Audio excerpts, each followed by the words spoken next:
नमस्कार, आप देख रहे हैं राजीव टाइम्स। आपके साथ मैं हूं आराधना रामदेव। रुक करते हैं बुलेटिन की ओर। भारत ने अब प्रतीकों के जरिए भी पाकिस्तान को कड़ा संदेश देना शुरू कर दिया है। बाघा सीमा पर हर शाम होने वाला बीटिंग रिट्रीट अब बदले हुए अंदाज में होगा। अब दोनों देशों के जवान हाथ नहीं मिलाएंगे। गृह मंत्रालय के निर्देश के बाद बीएसएफ और पाक रेंजर्स के बीच हाथ मिलाने की परंपरा रोकी गई है।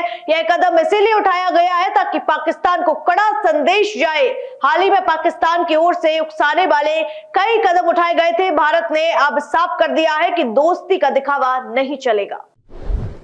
तो रुक करते अगली खबर की ओर, जहां भारत पाकिस्तान के बीच बढ़ते तनाव के बीच पंजाब के फिरोजपुर बॉर्डर से एक चिंता वाली खबर आई है, जहां एक बीएसएफ जवान गलती से इंटरनेशनल बॉर्डर पार कर गया, जिसे पाक रेंजर्स ने पकड़ लिया। घटना 23 अप्रैल की है। जवान गश्त करते हुए अनजाने में पाकिस्तान की सीमा में चला गया। वहां पाक रेंजर्स ने उसे हिरासत में ले लिया।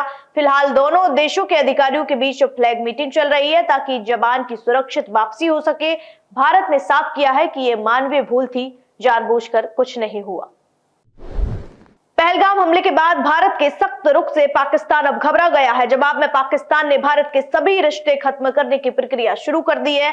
आपको बता दें, जहां पाकिस्तान ने भारतीय नागरिकों के सभी वीजा सस्पेंड कर दिए हैं। सिर्फ सिख तीर्थयात्रियों को रुकने की इजाजत है। भारतीय एयरलाइंस के लिए हवाई रास्ते बंद कर दिए गए हैं। वाघा बॉर्डर भी बंद कर दिया गया है। पाकिस्तान ने यहां तक कह दिया है कि वह अब 1972 का शिमला समझौता भी नहीं मानेगा, जो शांति और समझौते की बुनियाद था।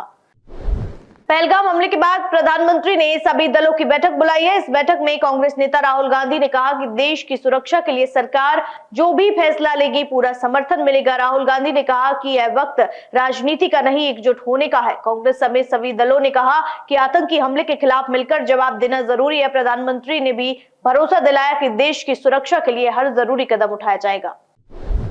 तो रुक करते अगली खबर की ओर, जम्मू कश्मीर के बांदीपुरा जिले में सुरक्षा बलों ने 3 आतंकियों को गिरफ्तार किया है। ये आतंकी लश्कर-ए-तैयबा से जुड़े थे और हमला करने की योजना बना रहे थे।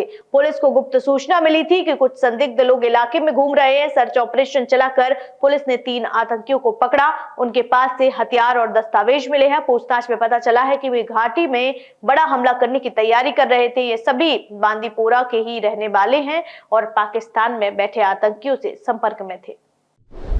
तो बता दें आपको खबर यूपी से, जहां उत्तर प्रदेश के हाथरस जिले में एक मंदिर की पुताई कर रहे मुस्लिम कारीगरों को काम से हटा दिया गया है। इस फैसले को लेकर विवाद खड़ा हो गया है। स्थानीय लोगों का कहना है कि पहलगाम आतंकी हमले में सिर्फ हिंदुओं को निशाना बनाया गया, इसीलिए वे मुस्लिमों से धार्मिक स्थल का काम नहीं कराएंगे। ऐसा है, मंदिर पे काम जो कर रहे हो तुम, अभी जो पहलगाम में आतंकी हमला हुआ है उसमें हिंदुओं को देख देख के मारा गया है, ठीक है, पहचान कर करके। इसीलिए हम तुमसे इस काम से तुम्हें हटा रहे हैं। हम काम नहीं करा रहे हैं अपने मंदिर पे तुम्हें, इसीलिए तुम्हारा बहिष्कार कर रहे हैं कि तुम लोग जो है पूरा इस्लाम जो है हमारे हिंदू सनातन को टारगेट बना रहा है और हिंदुओं को देख देख के मार रहा है। मुसलमान ही नहीं है जो आतंकवादी नहीं, और कैसा होता है? उसका कोई मजहब ही नहीं, क्यों मजहब? आतंकवादी क्यों? जितने भी आतंकवादी सब मुसलमान क्यों है? मुसलमान कोई जरूरी नहीं है मुसलमान ही आतंकवादी। बिल्कुल। और को बताओ कि कौन सा किसी ने हिंदू ने आतंकवाद किया हो? हमको तो कुछ चीजें जो है दिखाई जाती हैं, ना कि हम वहाँ पे जाके देखते हैं क्या हो रहा है क्या नहीं हो रहा है, और जो हमें दिखाया जाता है उसी को हम मान लेते हैं। नहीं तो एक बात बताओ, जब पहलगाम में परसों ये मारे गए हैं इतने लोग, वो तो देख देख के मारा गया है। तो अब पढ़ा हो तुमने, पढ़ा होगा, वो खबर सुनी है ना? गलत है या सही है वो? है? इसीलिए इसका बहिष्कार किया है। नहीं, इसीलिए हम तुम्हारा बहिष्कार कर रहे हैं। ये जाके अपने जाके बताओ कि हम तुम पे काम नहीं करा रहे हैं, हिंदू कम्युनिटी में हम तुम्हें काम नहीं कराएंगे। अपना सामान उठाओ और जाओ। कश्मीर के पहलगाम में हुए आतंकी हमले के विरोध में इंदौर में कांग्रेस कार्यकर्ताओं ने अनोखे तरीके से विरोध दर्ज कराया।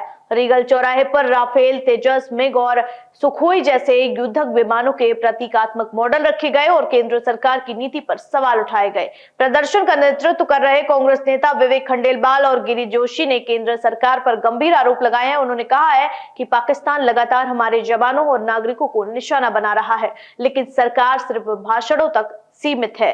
विमान प्रदर्शन में लिखा गया, ये फाइटर जेट नींबू मिर्ची के लिए नहीं, दुश्मन को धूल चटाने के लिए हैं। कांग्रेस नेताओं ने केंद्र से मांग की है कि पाकिस्तान को उनकी भाषा में जवाब देना होगा और सैन्य कार्रवाई करके शहीदों की शहादत का बदला लिया जाए। जो राफेल का बेड़ा बुला है वो क्या नींबू मिर्ची लटकाने के लिए है? अब समय आ गया है कि पाकिस्तान को नेस्तनाबूद करना चाहिए, हमारे उद्योग विमानों का उपयोग करना चाहिए। हमारी सेना तैयार खड़ी है कि मोदी जी के आदेश का इंतजार कर रही है, मगर मोदी जी भाषण देने में लगे हैं। तो आज इंदौर शहर की जनता की तरफ से हमने अपील करी है मोदी जी से कि आप युद्ध विमान का उपयोग करें और पाकिस्तान को ईट का जवाब पत्थर से दीजिए। अब समय में भाषणबाजी का नहीं है, अब सीधी सीधी लड़ाई लड़ने का समय है। इस बुलेटिन में फिलहाल इतना ही। देश दुनिया की तमाम खबरें देखने के लिए देखते रहिए राजीव टाइम्स। नमस्कार।